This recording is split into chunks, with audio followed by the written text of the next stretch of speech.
जनकं वन्दे सकलचराचरनादं वन्दे. താരകളുടെയും തിറയുടെയും നാട്ടിലെത്തിയ കലോത്സവത്തിന്റെ ഓരോ സ്പന്ദനവും മാതൃഭൂമി കളിയാട്ടത്തിലൂടെ പ്രേക്ഷകരിലേക്ക് എത്തിക്കുന്നു. പരുക്കൻ മുഖപടമുള്ള കണ്ണൂരിന് കലയെ സ്നേഹിക്കാനുള്ള മനസ്സുണ്ടെന്ന് കാട്ടിത്തരും ഇത്തവണത്തെ കലോത്സവമെന്ന് എഴുത്തുകാരൻ ടി പത്മനാഭൻ പറഞ്ഞു. ഒരു തരത്തിലുള്ള ഭേദവിചാരവും ഇല്ലാതെ തീർച്ചയായിട്ടും ഈ 7 ദിവസങ്ങളും അതിഭംഗിയായി ഒരു കുഴപ്പവുമില്ലാതെ നടക്കും. നോക്കിക്കോളൂ, ഐ അഷ്യൂർ യു. പരിസ്ഥിതി സൗഹാർദ്ദ കലോത്സവത്തിന്റെ ഭാഗമായി മാതൃഭൂമി 2000 വിദ്യാർത്ഥികൾക്ക് കൈത്തറി ബാഗുകൾ നൽകുന്നു. ചടങ്ങിന്റെ ഉദ്ഘാടനം DPI മോഹൻകുമാർ കൈത്തറി bag green protocol committee chairperson advocate P ഇന്ദിരയ്ക്ക് നൽകി നിർവഹിച്ചു.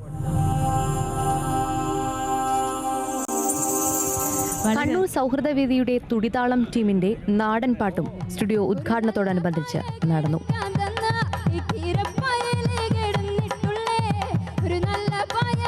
മാതൃഭൂമി ന്യൂസ്, കണ്ണൂർ.